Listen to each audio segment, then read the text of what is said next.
Today, I thought it would be interesting to kind of take you on a short journey on how my business has evolved. So, I'm going to be talking about how we started as compared to where we are and where we're going today. So, I like to say that we jumped in feet first. I mean, I just had this dream to start a business. My husband, I got him to join me.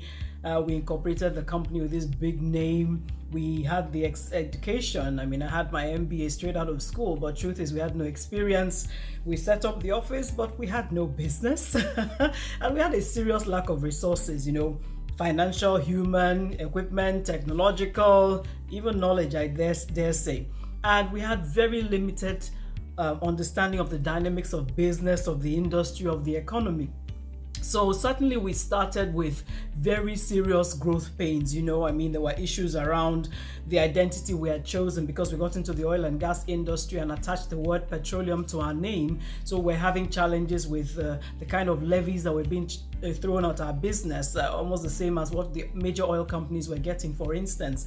And because we didn't have a very clear strategic direction, we were practically a jack of all trades. I remember that our first ever corporate profile had all sorts of jobs listed as things we had the potential to do, and this was us just trying to make sure that wherever the opportunity was, we'd be able to go into it.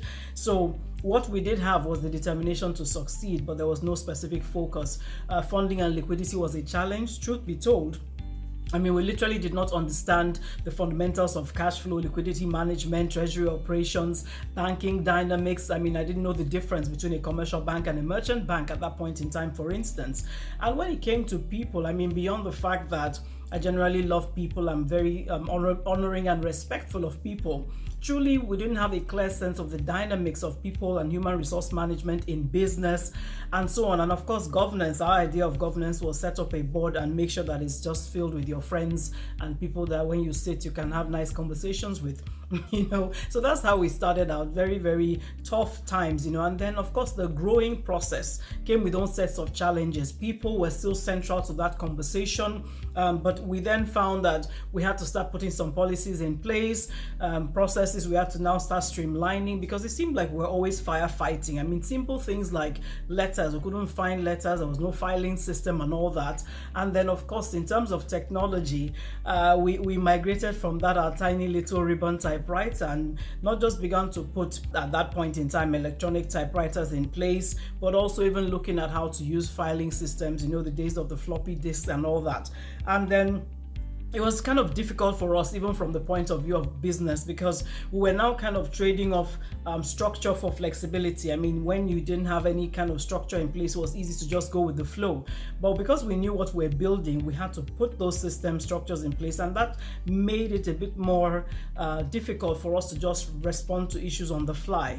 And of course, we had to then get into the place of looking at issues around compliance, around governance and all that. So in the very early years, that's what I call the jumping in feet first years. I always say that the goal at that point in time was survival. I mean, we just needed to figure out how to get the business going, how to pay salaries, and just how not to go out of our minds with with the many difficulties that we faced.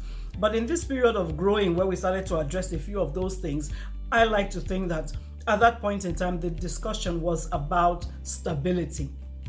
Now, we got past that and got into the transitioning phase, which I think is very critical for every entrepreneur to pay attention to and get to as early as is possible. And this transitioning phase was really us stepping back and saying, listen, we want to take a stand for a greater tomorrow. We want to see how we put in place partnerships, collaboration systems, and everything that would make sure that we're running a properly structured business. And so at that point in time, we spent a lot of time redefining our own internal standard operating processes, documenting them, reinforcing the ethics of the business, the governance frameworks, and documenting them, doing a lot of training around the implementation.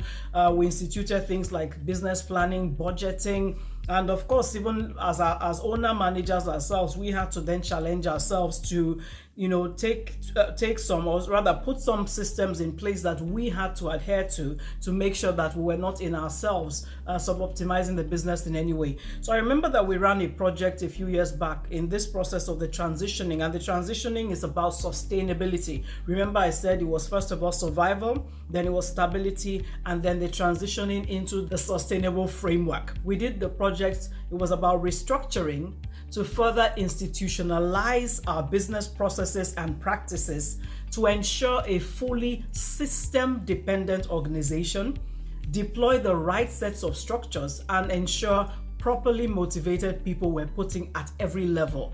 And this was right from the point of the board restructuring. We looked at our staff, we looked at the skills and competencies, we looked at the systems we had, the softwares we had looked at our strategy, our culture, and so on and so forth. So a lot of work that went on because that period was about building to last. So where are we today? As compared to that early business that just jumped in and on the fly, we're trying to make things happen. Today, we're a very well-structured business. In fact, I had a new employee recently who said to me that in all her working years, she has never seen an organization that has such an elaborate framework of policies, processes, systems, and structures as mine does. And what we do now is that even as simple as one employment, even as simple as one business opportunity, is a properly thought out process that considers what is the impact on the business, where we are today and where we're going.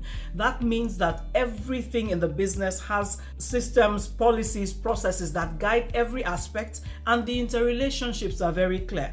Now, this helps us to ensure that we make less slip-ups on the journey of building this institution. And of course, when we do slip up, it's not as costly to the business or to the personnel as would have been back in the day when we just did things anyhow in the name of, let's make this business successful. Today, we have full internal audit and control systems in place. There's an enterprise-wide risk management framework that is in place.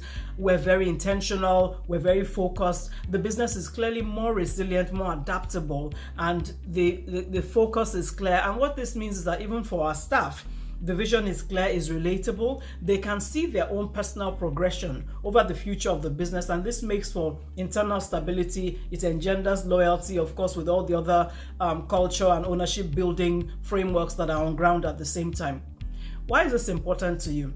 You see, the thing is, as I've said all this while, the nuggets that I share based on my own experience is for you to have a shorter learning curve, and a certainly less expensive one, or should I say less costly, from the mistakes that are made, for you to be able to still build your own great, big, formidable business, a transgenerational business, taking some of the learnings that I'm sharing from my own journey. So I encourage you today to take a step back, look at your business operations, see where you are today, see what you can do to restructure, how you can position yourself to do phenomenally better in the process, and then just create that more robust future landscape for yourself and your business, despite all the challenges that we all go through.